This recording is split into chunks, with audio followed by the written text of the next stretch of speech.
Nang italaga sa Panginoon Diyos ang bagong gusaling sambahan ng lokal ng Salunayan sa bayan ng Midsayap sa Cotabato, ay muli kong binalikan ang minsay naging destino ko bilang ministro ng Ebanghelyo sa Distrito Eklesyastiko ng Maguindanao. Sa dakong yaon ay nakilala ko ang napakaraming mga kapatid na may kanikanyang salaysay at kwento na naghahayag ng mga gawang bunga ng pananampalataya, matibay na pag-asa sa magagawa ng ating Panginoon Diyos at ng ating Panginoong Hesukristo at pagpapagal, udyok ng pag-ibig. Sa edisyong ito, matutunghayan natin ang ilan sa kanila.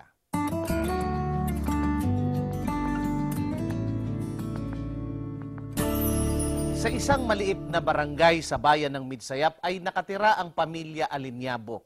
Malayo ang kanilang tahanan sa gusaling sambahan, subalit hindi ito hadlang sa kanilang pagsisikap na tuparin ang kalooban ng ating Panginoon Diyos na siya ay sambahin. Walang balakid para sa kanila na maaaring makapigil sapagkat nauunawaan nilang may napakalaking biyayang nakalaan sa mga sumasamba at lumuluwalhati sa tunay na Diyos. Panoorin natin ang kanilang kwento. Ang pangalan ko po ay Luisa Alinyabo. Natawag kami sa Iglesia ni Cristo yung papa ko sa Kidapawan.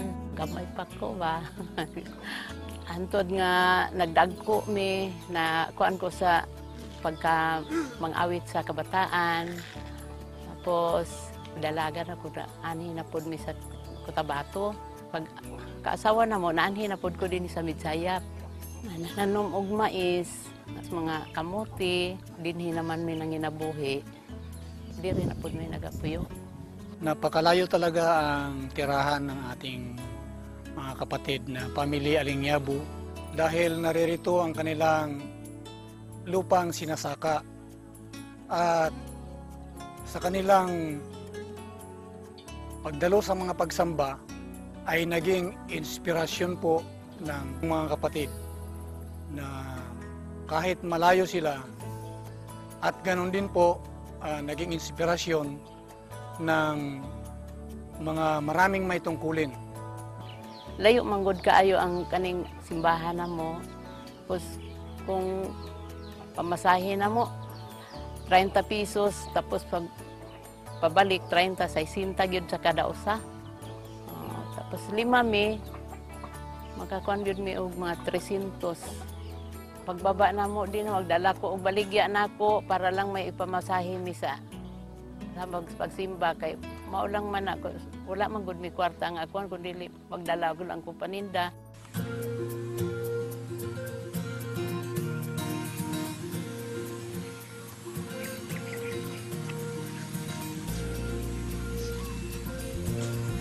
Maghahik na gyud mi ana. Ay kun lang namo gikan dinhi, gikan mi og alas 5:25 sa buntag, maabot mi sa simbahan alas 10:25. 5 ka oras yun na ahik lang namo. Bisan gaulan, nagahike mi ana. Basa mi pag-abot sa simbahan, basa mi dito na mi mag-ilis. Kanunay namang gihangyo sa Ginoo nga atagyan mi og mga maayong panglawas, maayong panahon, dili mi maadangan sa pagsimba. Di kalipay na ako ang wala ko ingon nga kakapoy nga nabatian sa akong panglawas kung makasimba ko, kung pagsimba nga akong atuan wala gyud, murag relax lang kaayo ko. Dili ko ingon makapuyan ko kay sa pag-abot ako sa pagsimba wala gyud ang kapoy, wala ang gutom. Magandang hapon po. Kada ministro nga ma-destino din sa Midsayap, ila gyud mi ginadalaw. Lipay gyud ko kaayo og dako nga maanhi sila.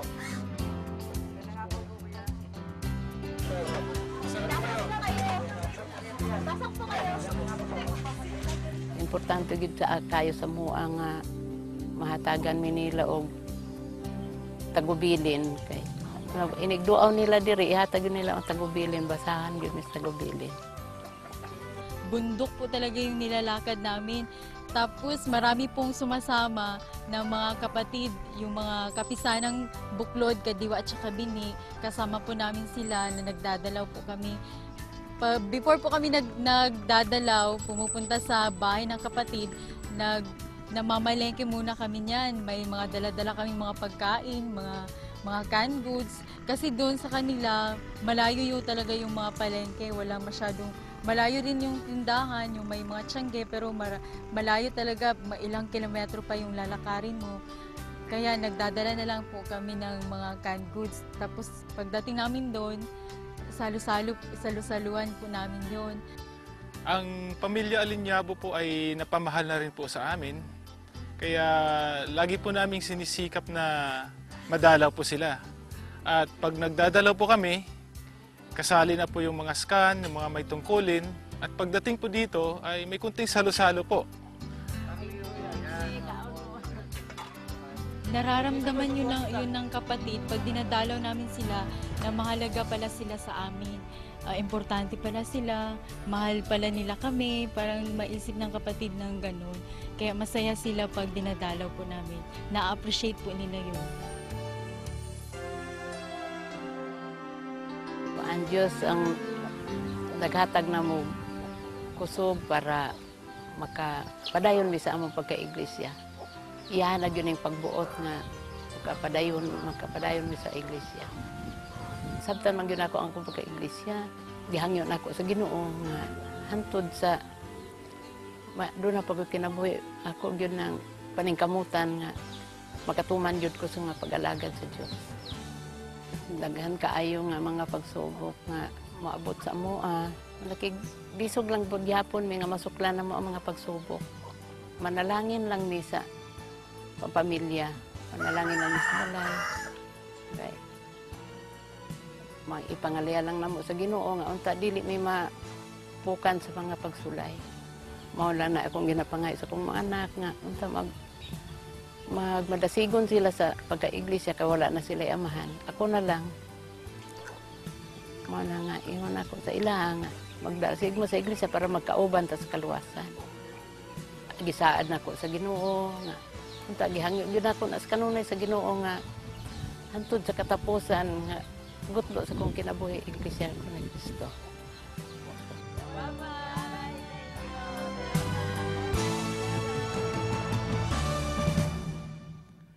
Hindi ka babakasan ng anumang pagod at kalungkutan ang inanantahanan ng pamilya Alinyabo. Salat man sa mga material na yaman, sagana naman sa buhay na espiritual. Pinatutunayan ito ng pagpapagal niya at ng kanyang sambahayan sa gawaing paglilingkod. Isa lamang ang lagi niyang minimithi. Ito yung lumagi sa templo ng Diyos o sa gusaling sambahan sapagkat sumasampalataya siyang ang patnubay ng Diyos ay doon niya matatamo.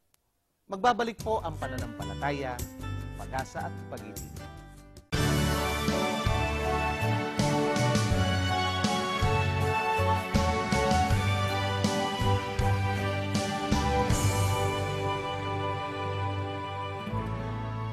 Pinatutunayan sa mga banal na kasulatan na ang mga hinirang ng ating Panginoon Diyos ay pinararaan sa pagsubok upang dalisayin ang pananampalataya. Isang hindi pangkaraniwang karamdaman ang pagsubok na dumating sa buhay ni kapatid na Florencio Martinez. Sa harap ng mabigat na pagsubok, nanalig siya sa magagawa ng Diyos at nagkaroon ng isang positibong pananaw sa buhay. Panoorin natin ang kanyang kwento.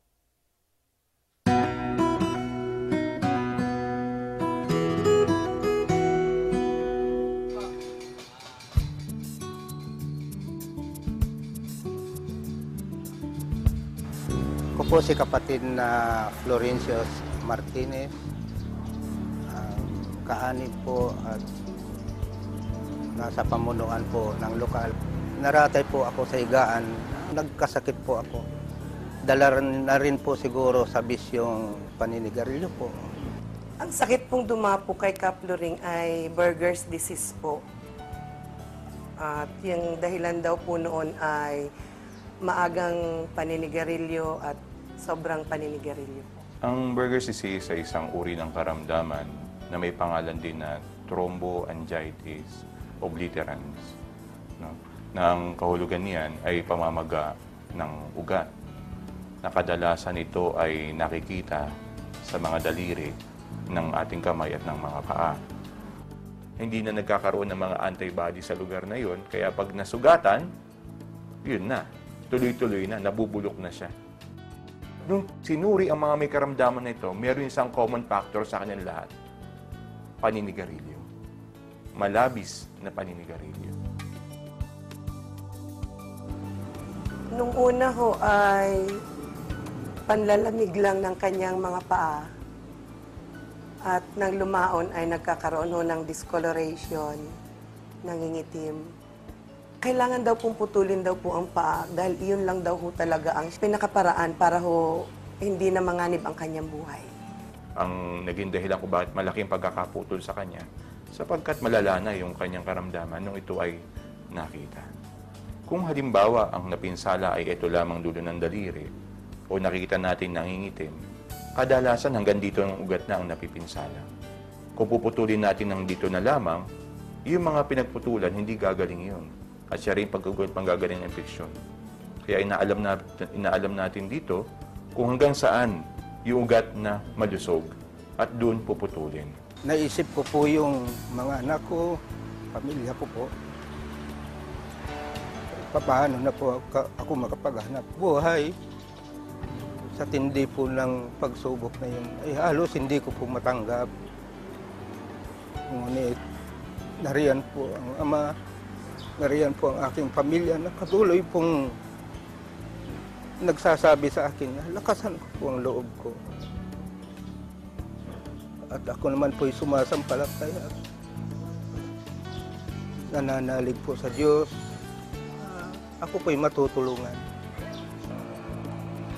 Naawa ho ako talaga sa kanya kasi nakikita ko sa mukha niya noon yung ayaw niya po talagang mangyari na mabawasan po ang parte ng katawan. Inisip ko pong kung iyon po ang paraan para ho maging mahaba pa ang panahon ng kanyang buhay at ang panahon ng pagsasama namin, tatanggapin ko na pong putol ho ang paa niya kaysa po mawala siya sa amin.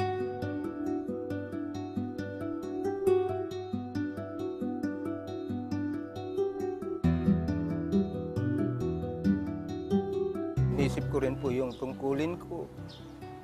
At paano na rin kaya ako makakatupad ng tungkulin ko na wala na po akong paa.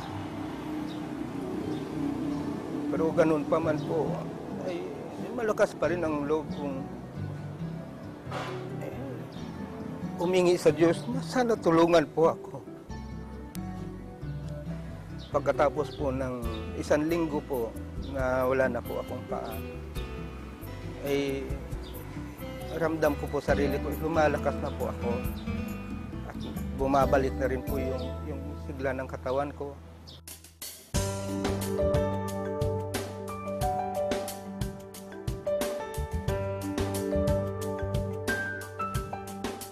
Nung lumabas na po kami ng ospital, after 1 week lang po, ay nakita ko na ho sa kanyang lumalabas na po siya ng bahay. Nagpupunta na ho siya sa talyer, kinukumusta na po niya kung paano ho ang aming pamumuhay, ang aming paghahanap buhay. Naisip ko pong gumawa po ng paa ko po para naman po makapagpatuloy sa pagtrabaho, makapaglingkod po ako sa Diyos. Napansin ko na lang din nung tiningnan nga ho namin kung ano yung pinagkakaabalahan niya, gumagawa na ho pala siya ng paa niya. Kung gumawa ng paa ko po, kasi sa isip ko po, kaya ko naman pong gawin ito. At ako naman po ay machinist, welder po ako. At ito nga po, ay nagawa ko po.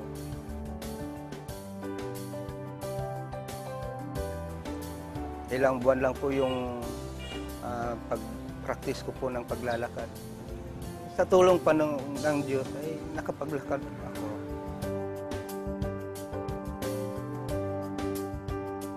Gamit nga ho yung paang ginawa niya, nakita ho namin yung pagpupursigi ho niya na makatupad na sa kanyang tungkulin. Nandun ho siyang dumadalo ng focus, dumadalo po siya ng pulong. Maging ho sa pagdadalaw, kahit papano'y sumasama pa rin ho siya.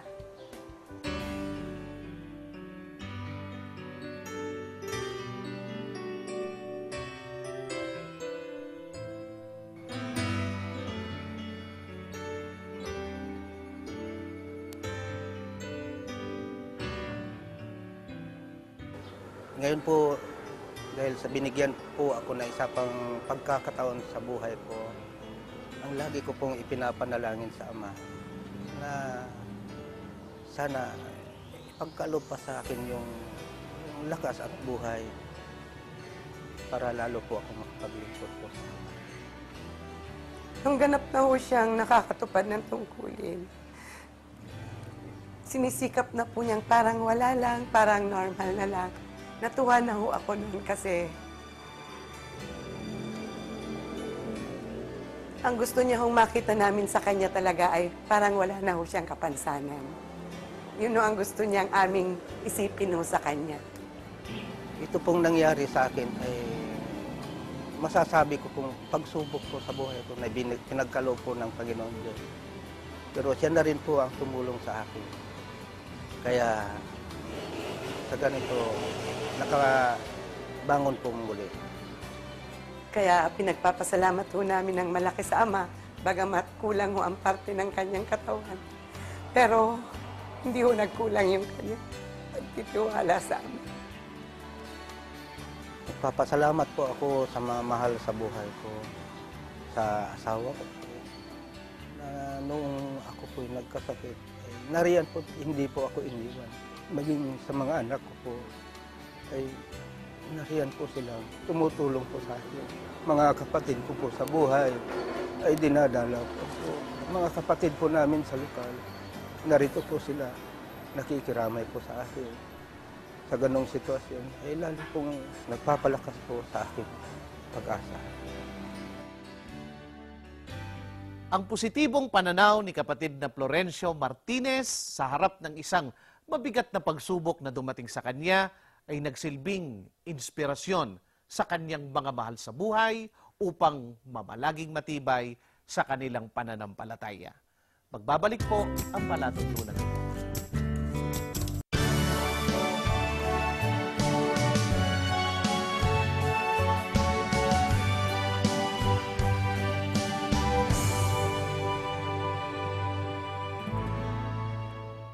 Noong 1947 nang maitatag ang kauna-unahang lokal ng Iglesia ni Cristo sa Maguindanao, ang lokal ng Pikit.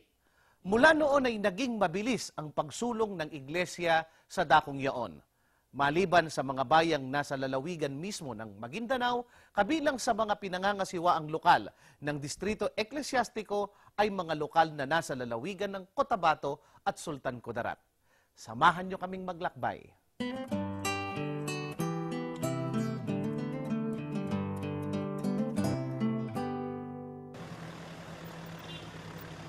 Narito sa Cotabato City ang tanggapang pandistrito ng Maguindanao.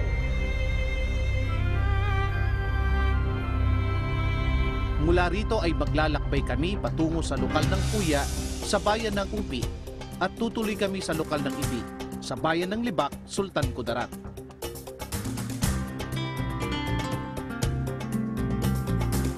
Ayon sa mga pagsusuri, ang Maguindanao ay kabilang sa mga pinakamahihirap na lalawigan sa bansa. Ang paglalabanan sa puwersa ng militar at mga rebelde ang sinasabing isa sa mga dahilan ng mabagal na pag-usad ng pag-unlad sa damong ito.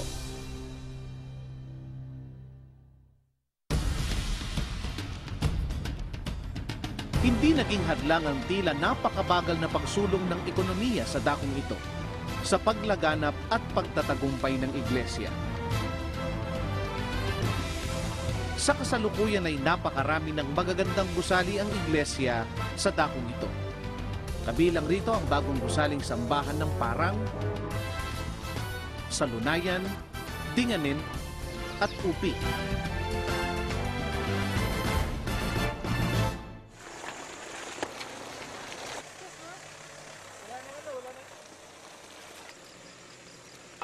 Gabi na nang dumating kami sa lokal ng Puya, kung saan ay isasagawa ang pamamahayag ng mga salita ng Diyos.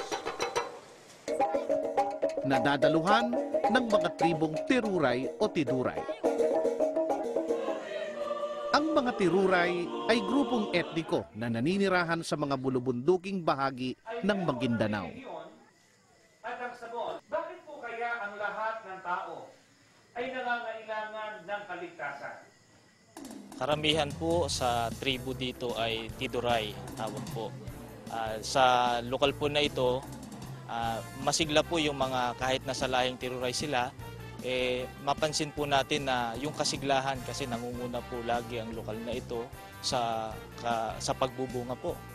Kaya po hanggang ngayon, nagsisikap pa rin po ang mga kapatid natin sa Iglesia ni Cristo na makapag-anyaya pa ng maraming aanib sa Iglesia ni Cristo. Pinupursige nila na matupad talaga ang kanilang tungkulin kahit nasa panahon ngayon, tag-ulan, madulas yung daan, malayo, kilo-kilometro yung nilalakad po nila.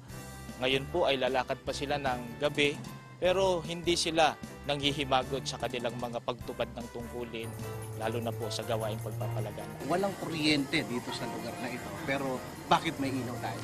Ay yung ginagamit po nating pansamantalang power ngayon ay generator sapagkat hindi pa po nakaabot dito yung linya ng kuryente. Masayang nagsiuwi ang mga kapatid na Tiruray kasama ang kanilang mga panauhin. Sa liblib at malayong dakong ito, nagniningning ang kanilang pagkaiglesia na maihahalin tulad sa isang ilawang nagliliwanag.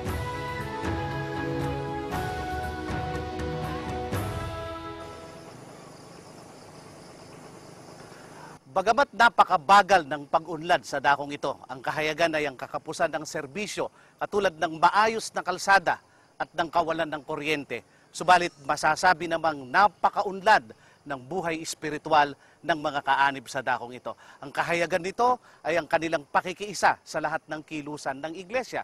Kabilang narito ay ang gawaing pagpapalaganap. Mula dito sa lokal ng Kuya ay tutulak naman kami patungo sa lokal ng Ibi.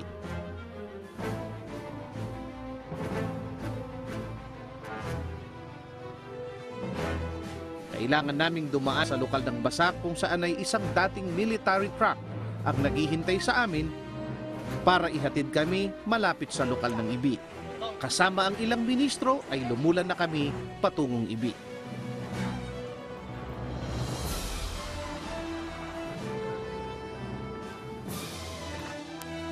Ito ay tinatawag na balikatan sapagkat ito ay nabili ng nating kapatid mula sa mga pinaglumaan ng mga dating mga military. Pero madalas na pagkakataon, ang ginagamit ng mga nakanasiwa dito ay kabayo. Kapatid na Nelcar, kapag ka ho may bagyo, paano ho nararating tong lugar na to? Ang karaniwan pong ginagawa ng mga ministro at mga manggagawa ay naglalakad lang po. Naglalakad lang po sila para makarating po sa subuan. Kasama po ang mga may tungkulin na galing dito sa lokal ng Basak. Pagka po lalakarin lang, yung purong lakad, gaano kahaba ho ang paglalakbay?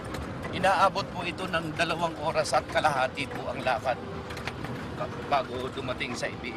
Ano po ang mga masasabi niyong mga natatanging karanasan ng mga ministrong naglalakbay po rito? Minsan ay naranasan namin na inabot ng ulan habang naglalakbay. At umabot ng kumulang 4 na oras sa paglalakbay namin. Lakad lang po yun? Lakad lang yun sapagkat napakaputik yung aming sapatos habang tumatagal ay kumakapal. Kaya kinakailangan tanggalin namin yung sapatos at maglakad kami. At meron pang 2 ilog na tatawirin. Kaya kahit nakabota ay tatanggalin din ng bota pagtawid sa ilog. Nabanggit niyo ho kanina, may minsan ginagamit kabayo, Delcar. Kaya naman ho ng kabayo. Kaya naman po sa sobrang puti kasi hindi na kayang lakarin ng tao. Kaya kabayo na lang po ang ginagamit para mapanag. Kanino po yung mga kabayo na yan?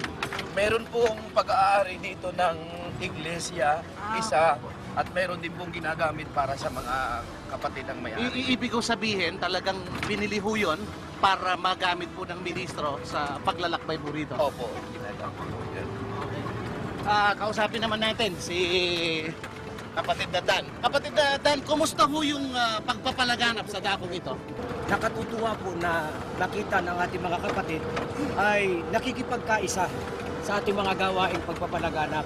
Sa abot po ng kanilang makakaya ay patuloy na nag-aanyaya dun sa mga kakilala nila, mga kaibigan, para lang po makasama po natin sa loob ng Iglesia ni Cristo.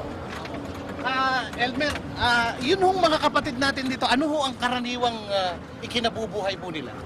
Karamihan sa mga kapatid natin ay nagsasaka lang. Ang iba naman ay nagtatanim ng mais. Dito sa lokal ng ibe na ating pupuntahan, masasabi ko na napakatibay ng kanilang pananampalataya. Marami tayong mga kapatid para makasamba sila, tatawid ng ilog. Minsan, umaabot ng hanggang dibdib ang ilog at malakas ang agos.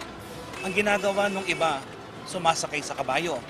Ang iba naman, nagpapahila sa kabayo para kung madulas yung paa nila, hindi sila matangay ng malakas na agos. Marami tayong mga kapatid na malalayo ang bahay. Minsan, mga 2 oras sila maglalakbay at kung umuulan ay mas matagal pa. Pero ka Eric, masasabi ko sa iyo na napakasigla nila sa pagsamba.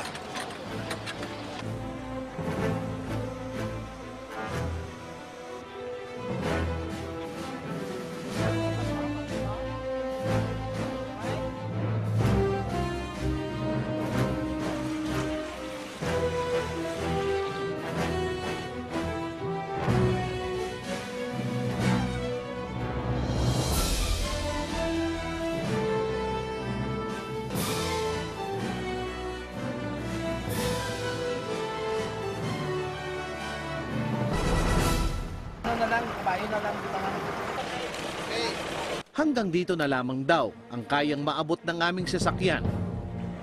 Mula rito ay maglalakad na kami.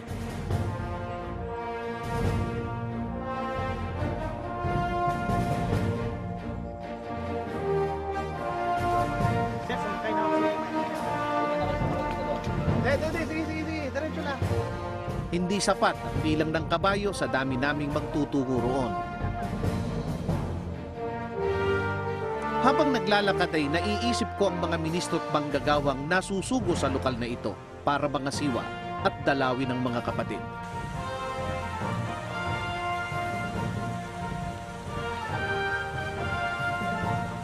Hindi biro ang lakbaying ito. Maputik, madulas, matarik ang lakarin,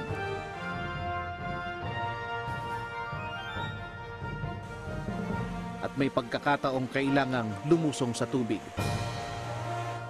Kayang-kaya ito ng mga tunay na ministro at manggagawa ng Diyos. Sapagkat saan man madestino, ang pag-ibig sa Diyos at sa tungkulin ang nagtutulak sa Kanya upang tuparin ang dakilang gampanin. Higit 1 oras na kaming naglalakad sa madulas at maputik na daan. Pero sa mga ministro at manggagawa na nakakasiwa sa lokal ng Ibi, pangkaraniwan lang ang lakad na ito. Ilang minuto pa ay narating na namin ang sambahan ng Ibi.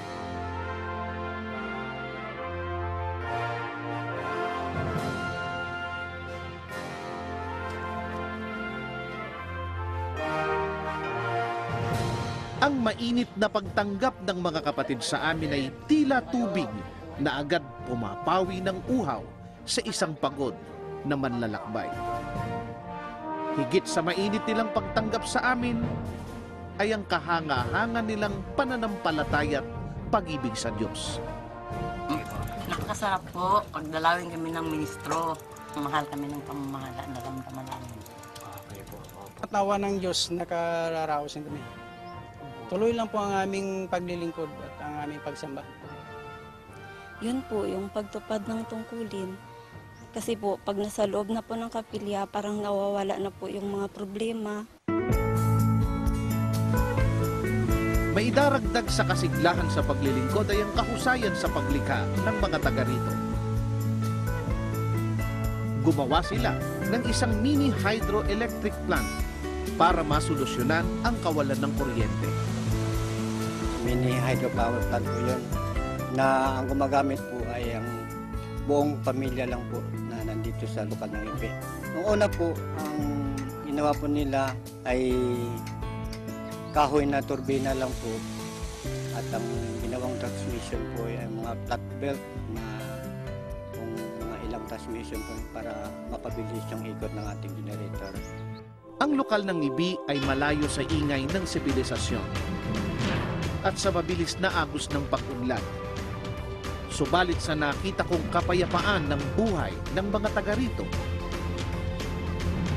na nakatatawid sa araw-araw at naisasagawa ang paglilingkod sa Diyos ay sapat at makabuluhan, sapagkat makabuluhan lamang ang buhay ng isang tao kapag nagawa niya ang wastong paglilingkod sa Diyos. Ito ay ang aktibong pakikilahok sa mga gawain ng tunay na iglesia sa ikauunlad ng buhay espiritual. Hanggang sa pagparito ng Panginoong Hesukristo sa araw ng paghukom. Sa kasalukuyan ay si kapatid na Benjamin Pelyas ang tagapangasiwa ng Distrito Eklesyastiko ng Maguindanao. Sana po ay naibigan ninyo ang edisyong ito ng Pananampalataya, Pag-asa at Pag-ibig. Hanggang sa muli.